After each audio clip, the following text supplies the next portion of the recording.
Hello, Jennifer. Good to see you, and thank you for joining me. Thank you for asking me. So, let's get to know you a bit then. Can you tell us a bit about your journey into Quakers? What brought you to Quakers? How long ago was that? And what were you seeking, and what did you find?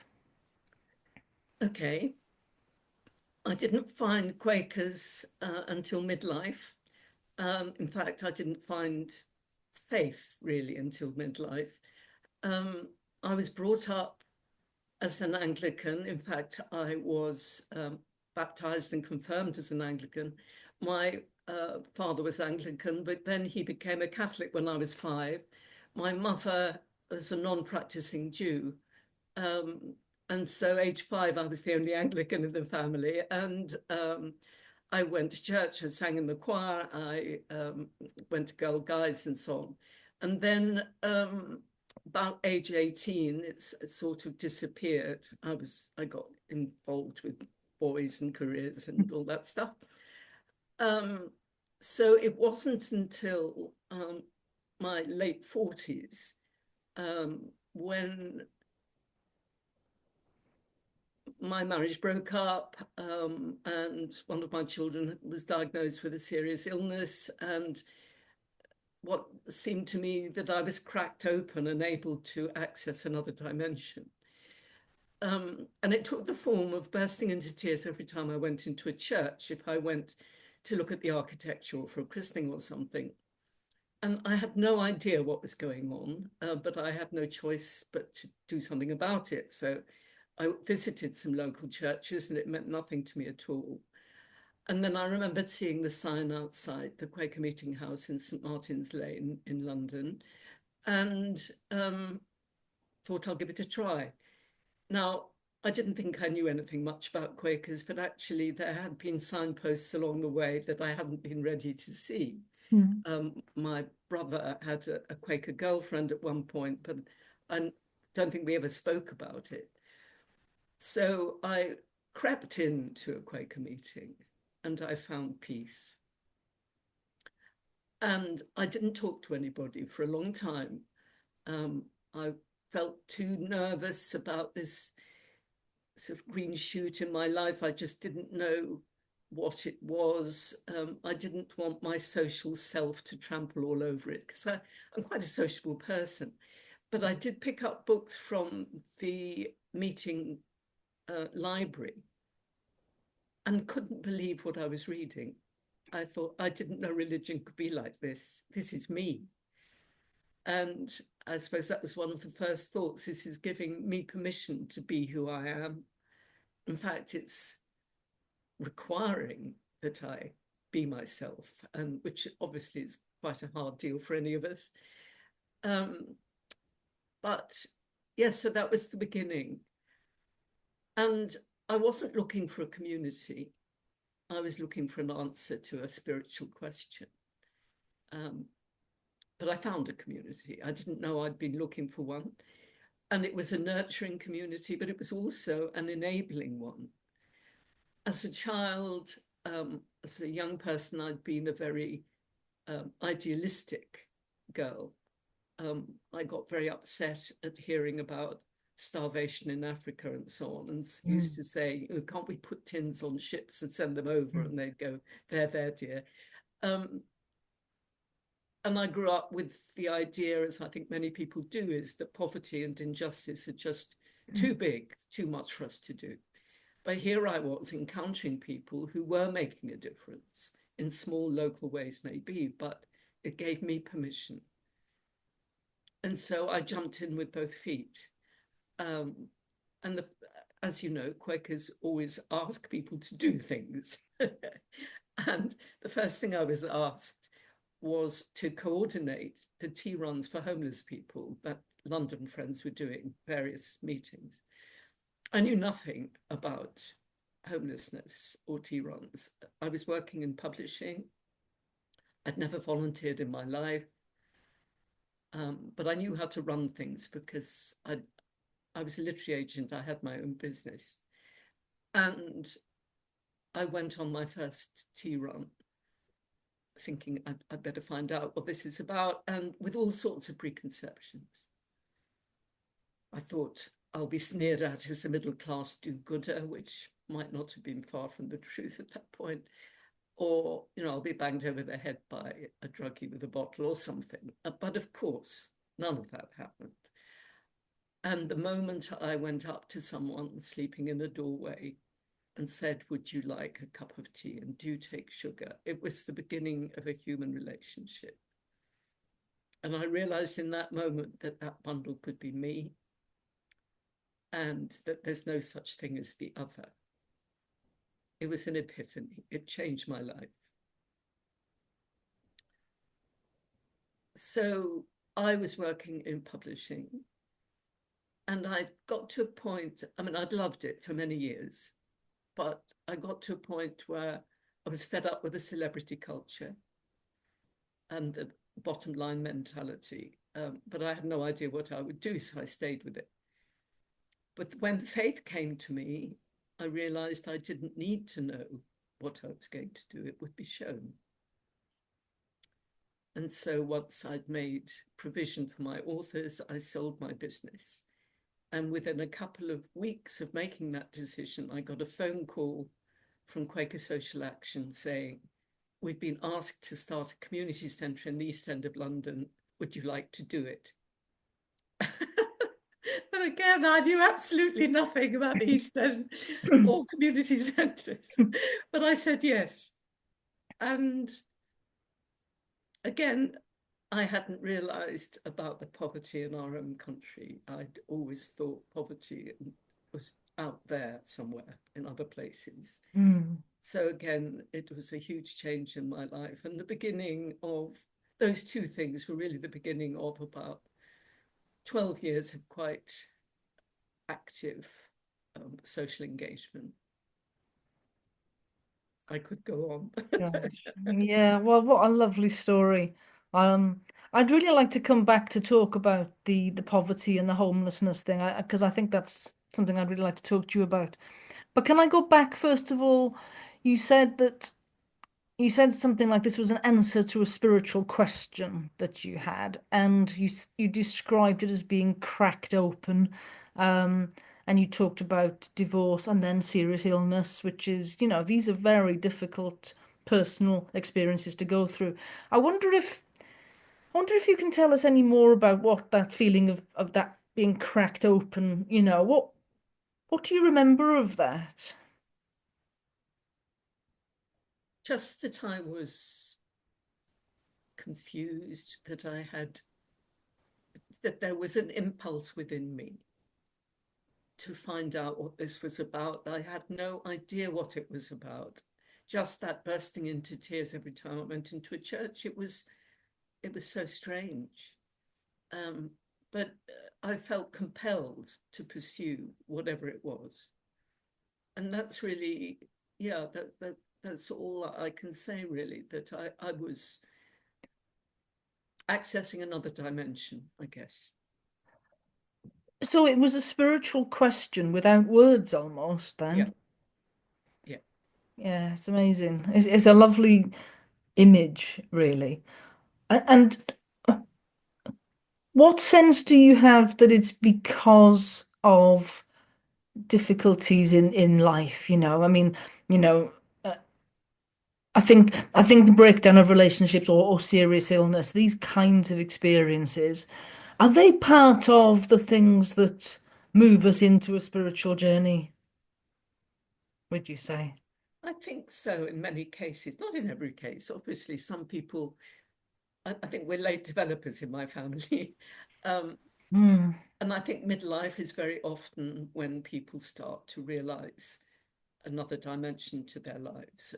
mm, They may change career, they may, you know, buy, buy a car or whatever, midlife. And post-traumatic stuff. I think, yes, it tends to be the time of life when things happen. mm, And I think that sometimes we need jolting out of our comfort. mm. So instead of buying a sports car, we come to Quaker meeting, I think is what Yes. you're saying, which I kind of get. I mean, I was about 32, so um, a little bit younger, but similarly, it was a relationship breakup, and you just start to. It's almost like the solidity of your life starts to crumble, and the things that you've been relying on are no longer there.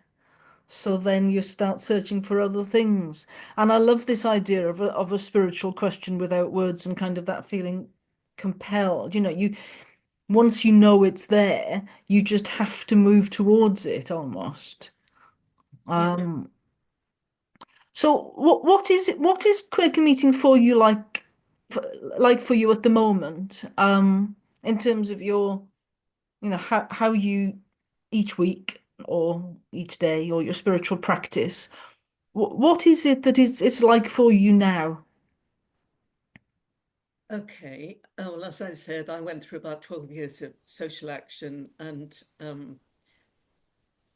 20 years ago started writing.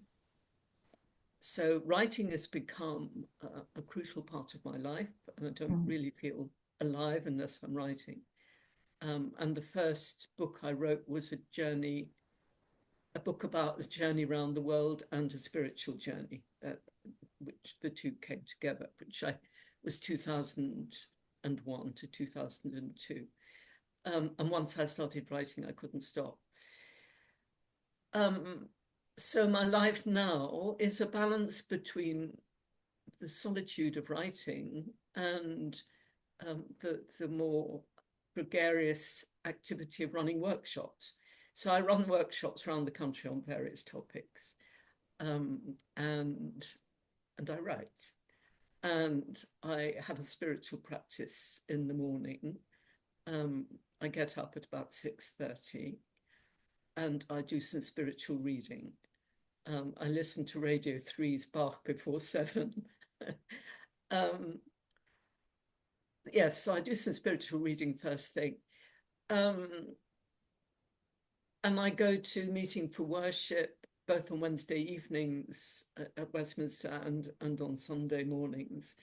And increasingly, I'm joining meetings for worship online in the evenings because actually I find the 7:30 time at Woodbrook very often um, it's really lovely to have half an hour of worship in the evening. And before I go to bed or before I go to sleep, I try and remember people who I think need um, help, um, who are in a bad place, or gratitudes for my own um, life. So that's the sort of pattern. I have just spent 3 months at Pendle Hill in Pennsylvania Oh, as a resident friend, which was the most miraculous experience. And the pattern there is they have worship every morning after breakfast. So they have breakfast at 7:30, worship at 8:30, and then and I was often elder on duty. That was part of what I was doing.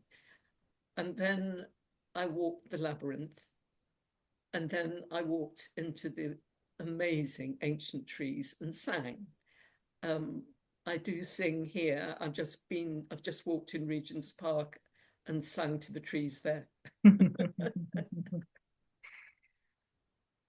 gosh, that all sounds lovely. That sounds amazing.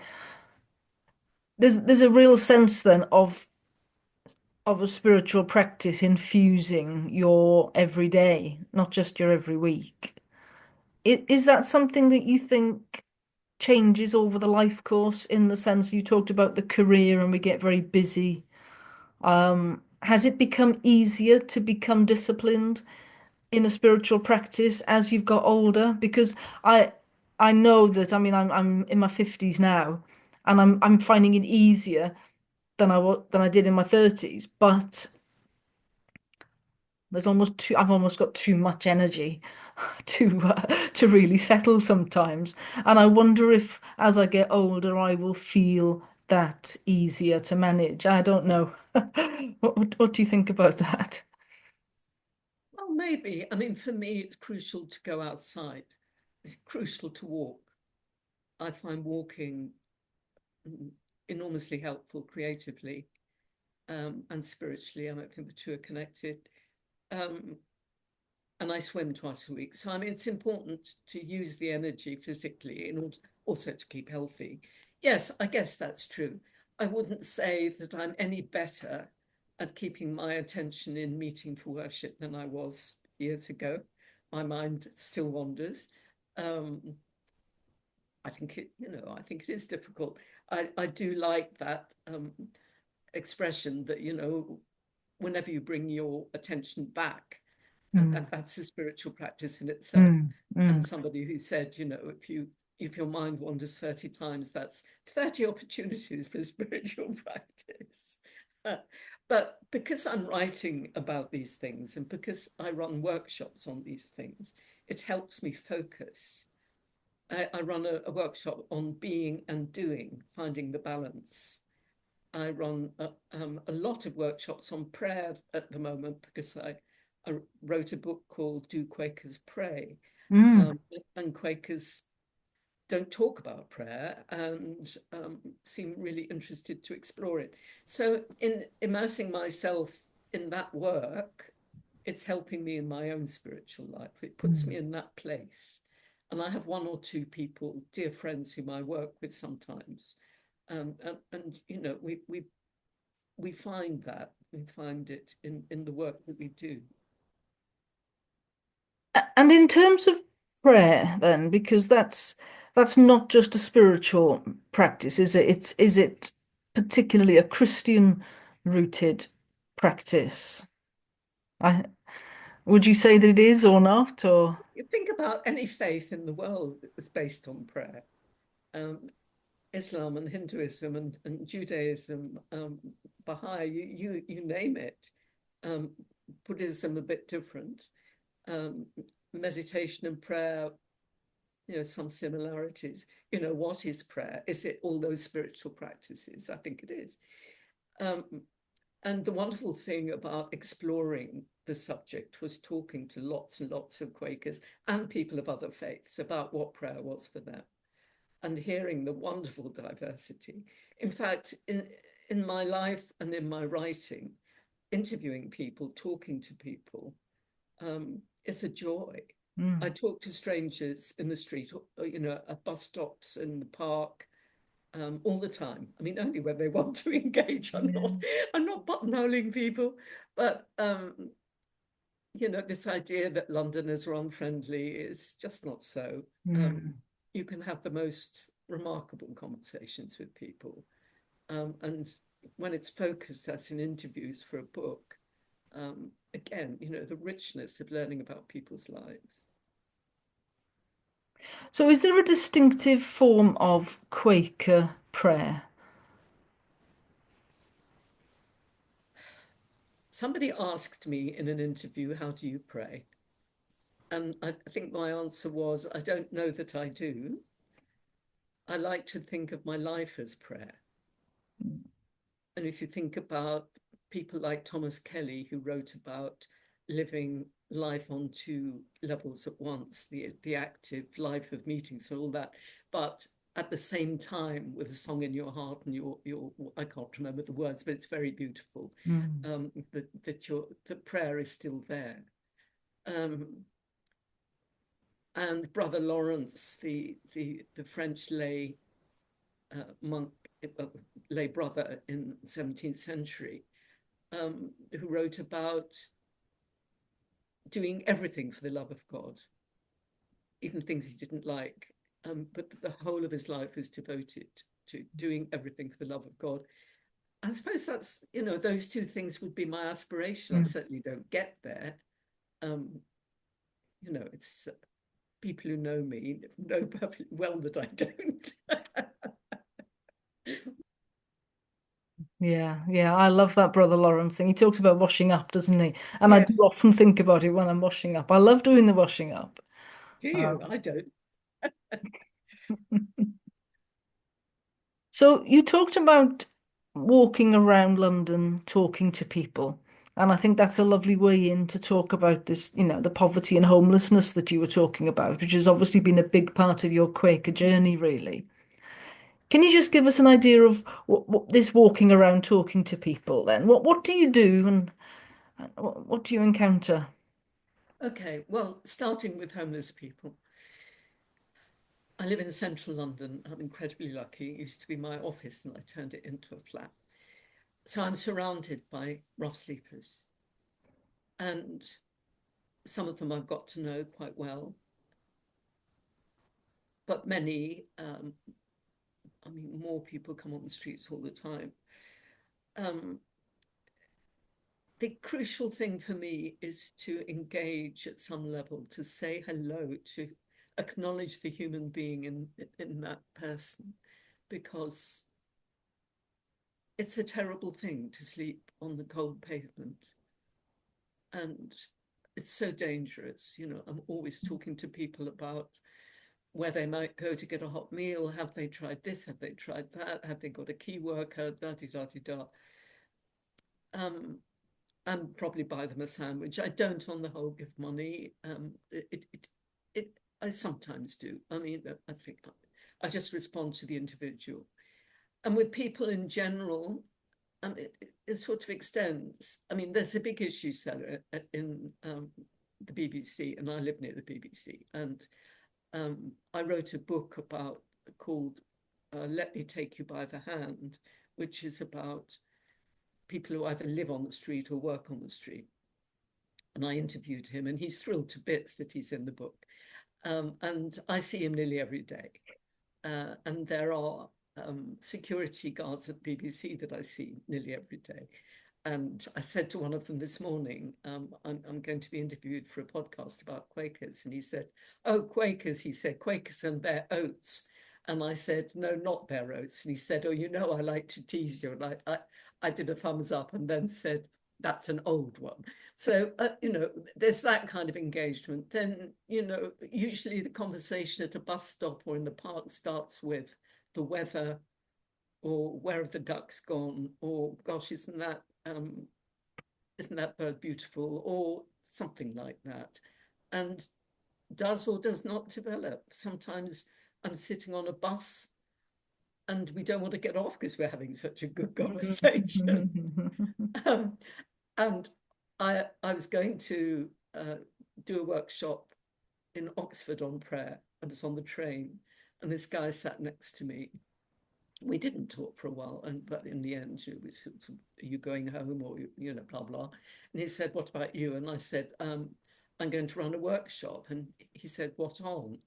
And I was a bit diffident about saying prayer because you don't quite know what the person Yeah. next to you might make of that. And I said, "Prayer." And he said, "How interesting," he said, "I'm a vicar." It turns out he's a vicar in a church near here, so I might go and visit. Um, and that kind of synchronicity is Mm. incredibly important to me. Synchronicity has guided so much of what I've been led to do. Um, the seeming coincidences, which are actually connections that I've never noticed. Yeah. Mm. I was just thinking as you were speaking about homelessness. Of course, I work as a chaplain, so I perhaps these see some of these same people on the inside. Um, and one of the things that in these conversations that I have as chaplain, I'm just wondering if there's a similarity in what the kind of conversations you have with people. And it made me think about hope. One of the things I've been thinking about recently is how you have these encounters and really connect with people. Perhaps over a very short period of time, you might only have 5 minutes, 10 minutes, but how you connect deeply. And it feels to me that there's something between hope and humor. And there's a kind of an oscillation between hope and humor. And I'm not even quite sure what I do, but when it works beautifully, and people leave feeling uplifted. And I think it's as much the humor as the hope. I wondered if that is, do you feel there's a similarity there? Oh, humor is just hugely important. I mean, just like that conversation I had this morning. When you say chaplain, do you mean prison chaplain? Mm. Yeah, well, I worked for the Prison Reform Trust for 6 years and did a lot of work on different projects. But the reason I was led to that came from homelessness, that I wanted to do something to prevent homelessness on release from prison. And it was a series of synchronicities that got me to do that. But humor, yes, and there's a lot of humor in prisons, isn't there? I mean, very often the officers and the inmates do joke. I mean, there's some gallows humor, and it's not always very pleasant humor, but humor and hope. It's funny when you were talking, when you mentioned before we did this interview that you talk about the future. The word that came to me was hope. So that might be saved for a bit later. But yes, I think positive thinking and humor, it's contagious. I mean, it's like a smile.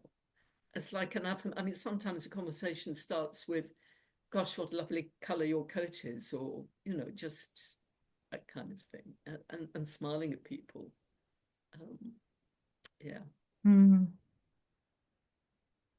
Yeah, and I think it's such a privilege to be having these conversations. I'm always aware of that, is that there's a certain people are willing to just wait and listen and just to be in that moment together for a few minutes.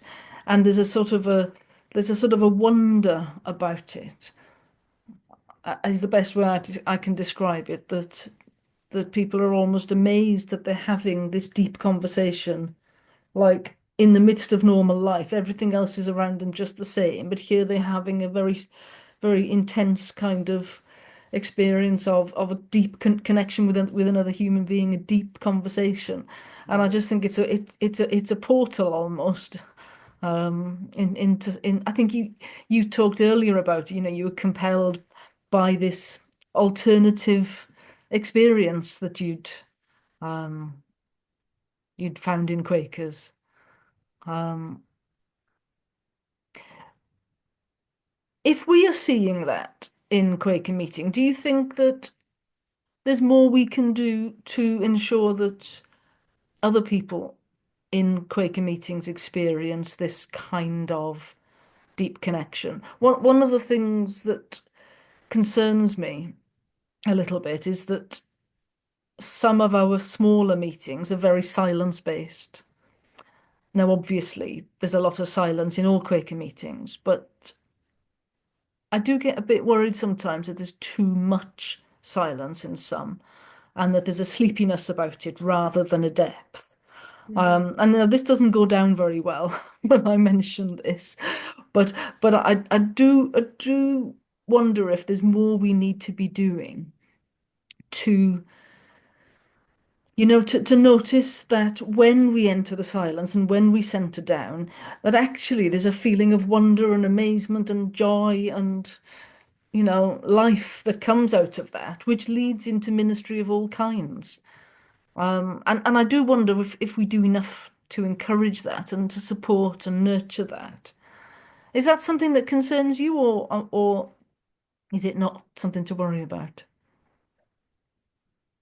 I don't think the silence bothers me. I mean, I tend to talk about Quaker meetings being about stillness rather than silence. So it's Mm. an outer and an inner stillness.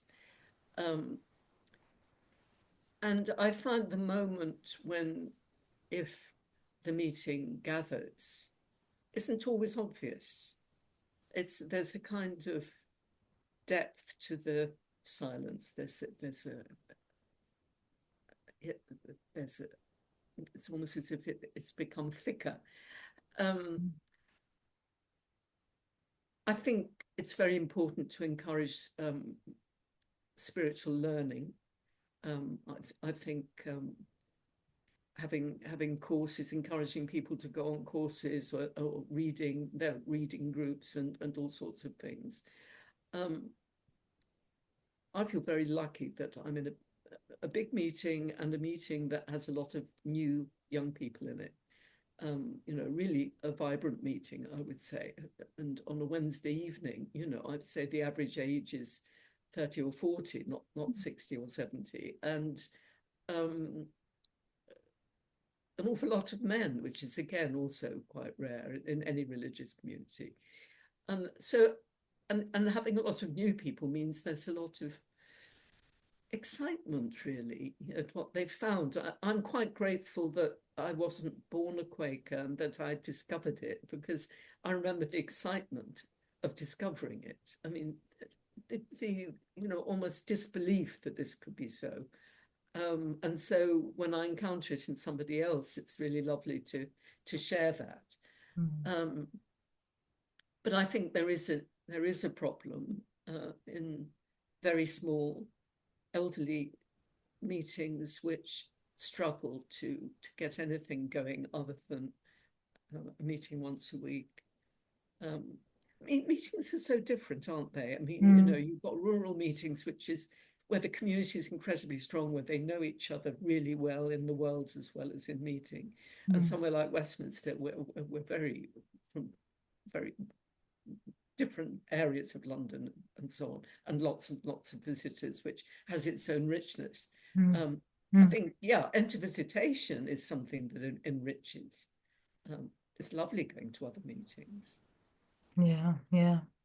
So let's talk about the hopes and the fears for the future and what we might do about them then. I mean, what are the things that you think that we need to shift slightly or focus on, and what are your hopes?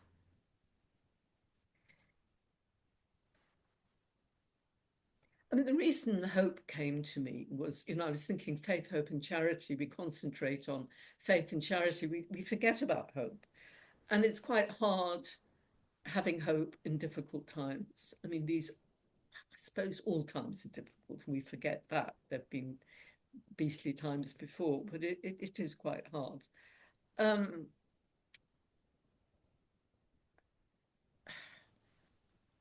I, I'm more positive than most people about, I don't talk about shrinking numbers. I think that's nonsense. The fact that there are a lot of people who are excited by Quakers, the fact that there are a lot of people who, and this has been so for decades, who say, oh, I'm not sure about religion, but I'm spiritual, that one, encouraging people to come. If I meet somebody who asks me about Quakers, I say, go to a Quaker meeting. The way to learn is just to go to a Quaker meeting. Then you can ask questions, then you can engage. So I think engaging with new people, which I think on the whole our meeting does quite well, but some people say theirs isn't. I think um, being being honest about the fact that you are a Quaker, mentioning it in public. It's not proselytizing, it's just informing people that we exist. When I came to Quakers, um, there was no outreach department. Quaker Quest started in 2001. I got involved at the beginning, and it was an enormously helpful program. It lasted for 20 years. And now Discovering Quakers is doing so, Mm. encouraging new people to join in these things, encouraging other friends, encouraging friends to take roles, to allow nominations to see the richness in you that you might not have seen yourself. Mm. Um, and I remember that happening to me. I mean, I was just gobsmacked when I was asked to be clerk after a year or so. And, you grow in doing these roles. Mm. Um, and more concentration on worship and witness than on structures and buildings. I have a thing about how much time and money we spend on buildings. And it's not to say sell off all the old, wonderful old buildings, but minimize the amount of time and money and energy that goes into it. That's not why we became Quakers. We became Quakers because we were moved spiritually and maybe in terms of what's going on in the world, wanting to make a difference. And I'm happy that London is moving towards becoming one area meeting, um, which will minimize the number of people that are needed to run things, trustees and treasurers and so on. Wales has already done it, so that's an example. So anything that can minimize the administrative stuff that needs doing, but when needs doing properly and simply. I mean, simplicity is a big thing for me. I do Mm. think simplifying what we do is important. But on the whole, I think there are a lot of signs of hope, and we need to focus on that. We need to focus on kindness and compassion, which happen all the time. We read the bad news. It's bad news because the good is not news. It's our Mm. natural Mm. state. Yeah. I'm just wondering that in the meetings, I mean, I agree with what you're saying about buildings. Um, and I've started to think, well, is it the case that we need some kind of overview across the country and think, we need to have a group of people working on it nationally almost and saying, without so much sentimentality, we need to close some of our buildings. We need to move into bigger groups together.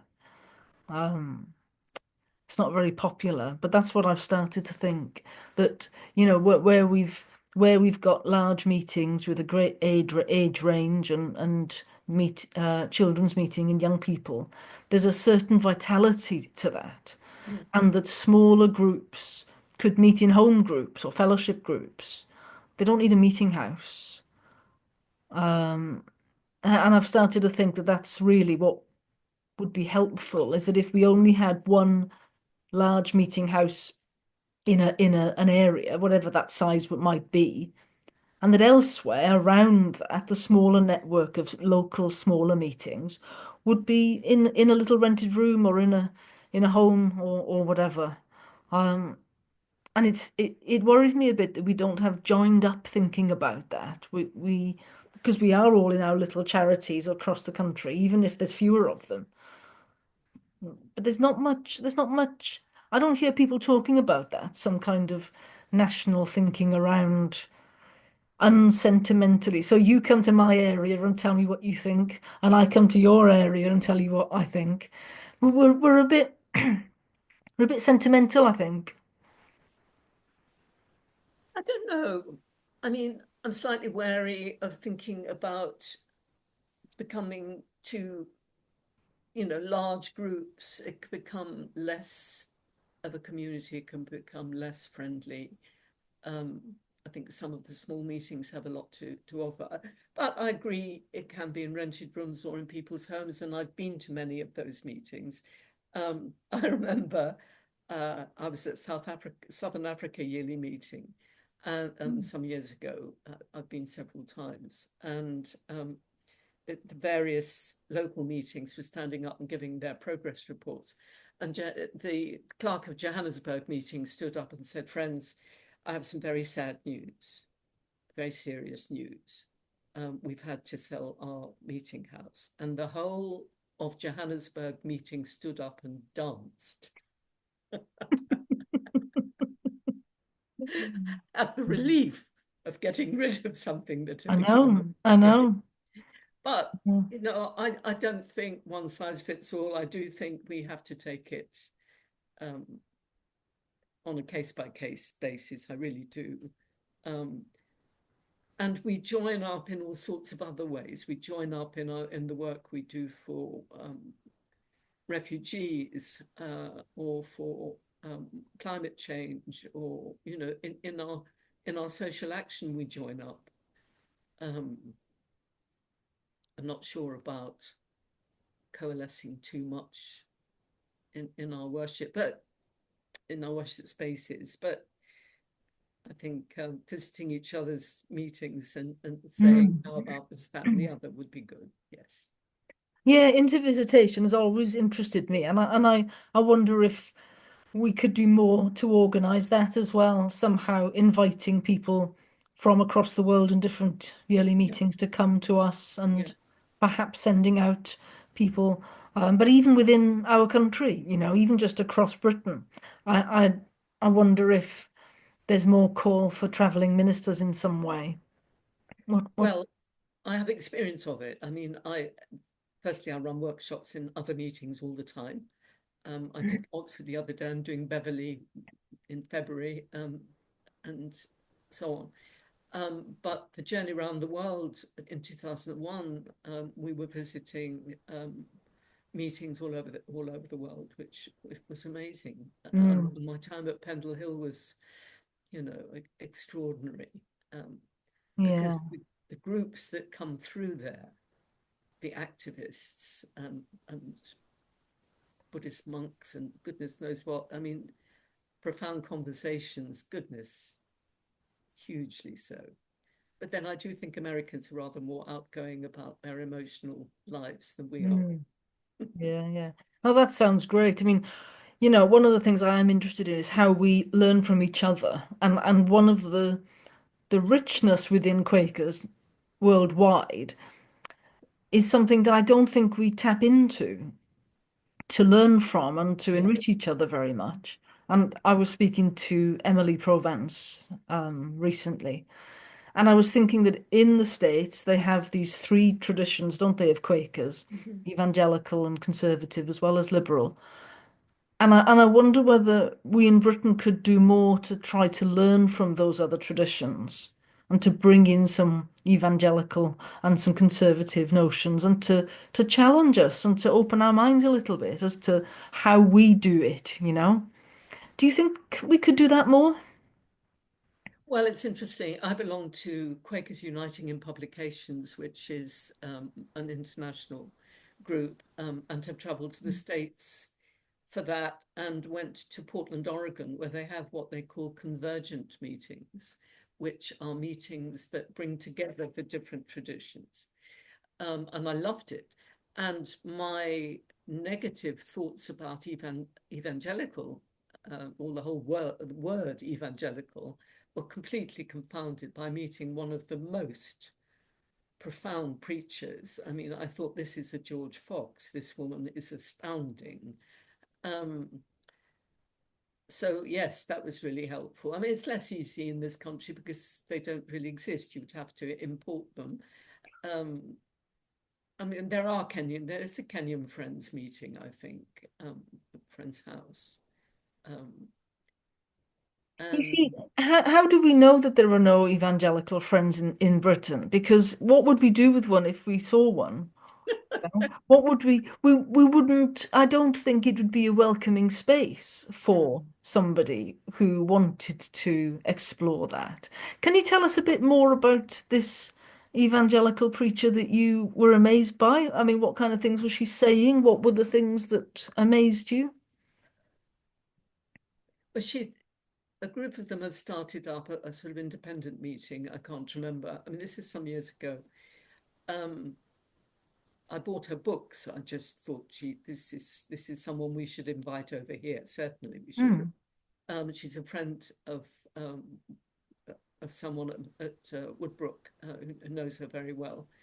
Um, I think she uses the pronoun her.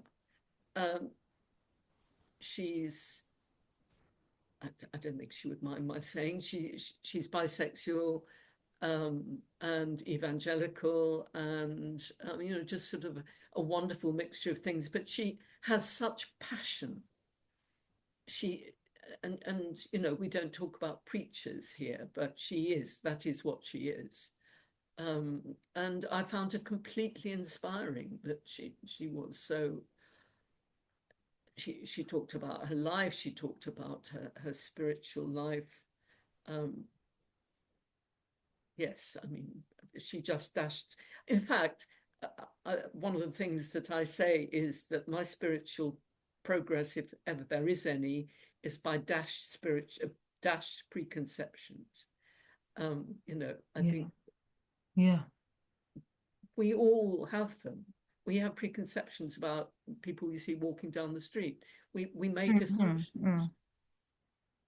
Yeah.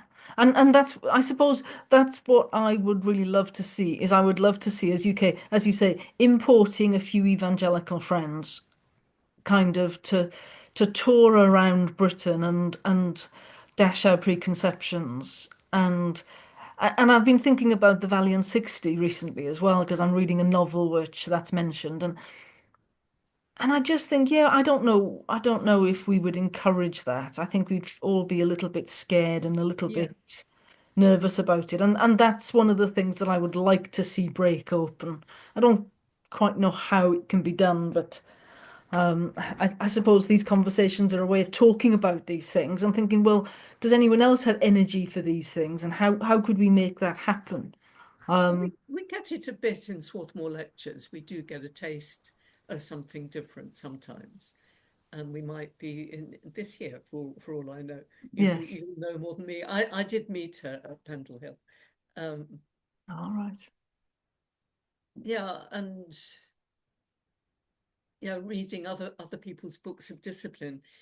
I'm on the revision committee for the Mhm. Book of Discipline here, and we've been at it 6 years now. Um, Gosh. and one of the topics is World Family of Friends. So I guess, they will be looking at that. Um, so there will be something in Faith and Practice about that. Mm.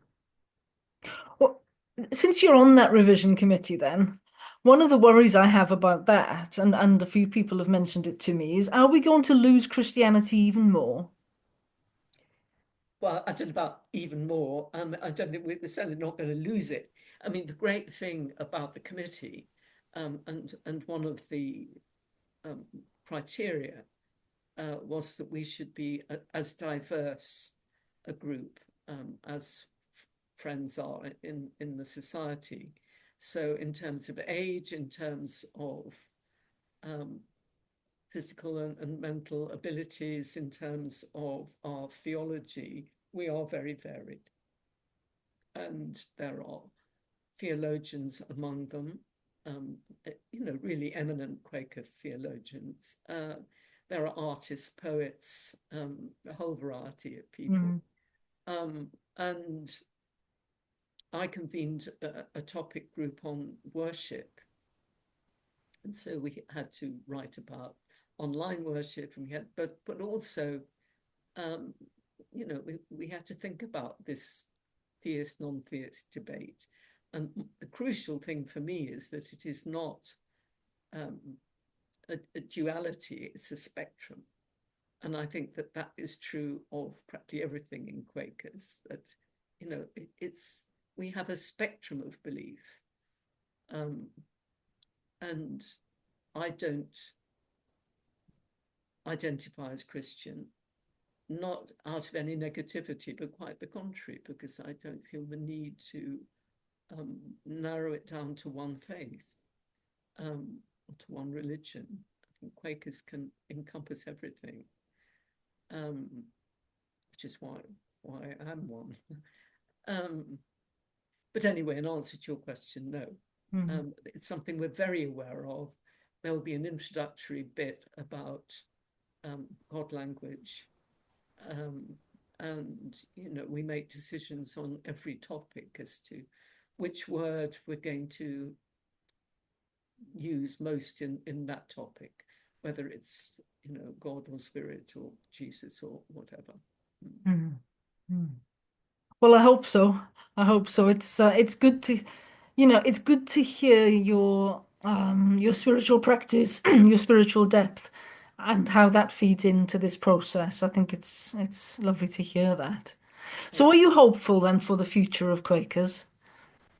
I'm hopeful simply because I believe that if we can be useful, we will be. If the spirit is guiding us, then Quakers will con- continue to be useful in the world, and to be a wonderful place to be for many people, and hopefully many more. But as I say, it's not a numbers game. No, no, it's not. Well, that's great. Thank you so much for your time. It's been wonderful talking to you. Thank you.